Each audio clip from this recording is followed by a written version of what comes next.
ప్రభుత్వం కేటాయించిన స్థలాల్లో రైతు భరోసా కేంద్రం మరియు ప్రభుత్వ ఆసుపత్రిని నిర్మించినప్పటికీ కూడా సంబంధించిన వర్కర్స్ లేకపోవడం దురదృష్టకరమని ప్రజలు ఆరోపించారు. డాక్టర్ బిఆర్ అంబేద్కర్ కోనసీమ జిల్లా పి గన్నవరం నియోజకవర్గం నరేంద్రపురం గ్రామంలో గత ప్రభుత్వం వైఎస్ఆర్సీపీ చేపట్టిన సచివాలయం నిర్మాణం ఇంచుమించు అయినప్పటికీ ఇంకా పూర్తవ్వాల్సిన కార్యక్రమాలు పూర్తి కాకపోవడంతో వ్యవసాయదారులకు ఇబ్బంది కలుగుతోంది. ఉమ్మడి కూటమి ప్రభుత్వం అధికారంలోకి వచ్చి దాదాపు సంవత్సరంన్నర గడిచినప్పటికీ కూడా ఇలాంటి ప్రభుత్వ భవనాలను సకాలంలో పూర్తి కాకపోవడం ప్రభుత్వం యొక్క నిర్లక్ష్యమని ప్రజలు ఆరోపిస్తున్నారు. ప్రభుత్వ ఆసుపత్రిలో సంబంధిత కార్మికులు ఇప్పటికీ రాకపోవడం మరియు రైతు భరోసా కేంద్రం అనేది రైతులకు ఎంతో ఉపయోగకరమని రైతులు తెలుపుతున్నారు. అలాంటి రైతు భరోసా కేంద్రం ఇప్పటికీ పూర్తి అవ్వకపోవడంపై ప్రజలు అసంతృప్తిని వ్యక్తం చేస్తున్నారు. రైతు భరోసా కేంద్రంలో బయట ఊరి గ్రామస్తులు వచ్చి నివాసం ఉంటున్నారని, స్థానిక పంచాయతీ అధికారులకు ఫిర్యాదు చేసినా పట్టించుకోవడం లేదని గ్రామస్తులు వాపోయారు.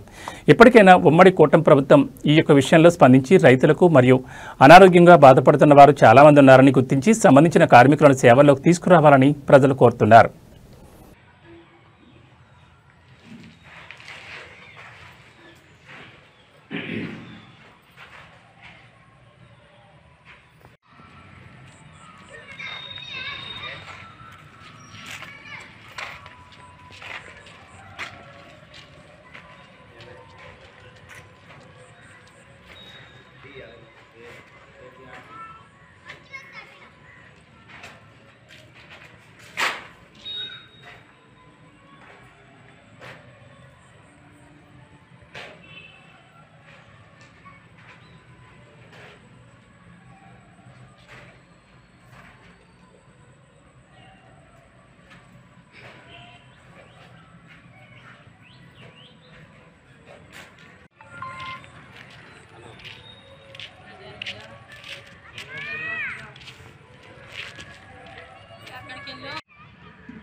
పేరు కాకిలేటి రామకృష్ణ. మా కోనసీమ జిల్లా పి గన్నవరం మండలం నరేంద్రపురం.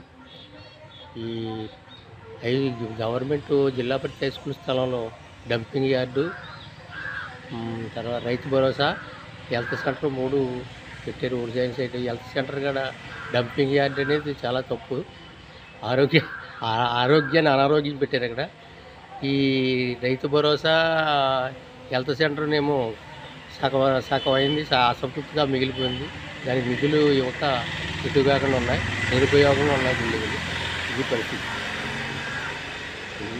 హెల్త్ సెంటర్ రైతు భరోసా అసంతృప్తిగా ఉన్నాయి, రైతులకి ఇటు కాకుండా ఉన్నాయి. రైతులు ఇప్పుడు రైతు భరోసా కేంద్రం ఎక్కడికి వెళ్ళాలో తెలియని పరిస్థితి రైతు ఉన్నాడు. అవి బాగు చేయించి ఇమీడియట్లీ సంతృప్తిగా ఉన్న నిధులు ఇచ్చి రైతులకు ఉపయోగపరంగా చేయమని కోరుతున్నాం. ఆ హెల్త్ సెంటర్లో బయట నుంచి వచ్చిన జనం కాపురాలు ఉండి నానా చిరాకుగా ఉంది. పంచాయతీ తీసుకెళ్ళిన పంచాయతీ పట్టించుకోవటం లేదు. ఈ పరిస్థితి. మాకు రైతు భరోసా కేంద్రం హెల్త్ సెంటర్ అర్జెంటుగా బాగు చేయించి మాకు రైతులు ఇప్పటి వరకు కోరుతున్నాం.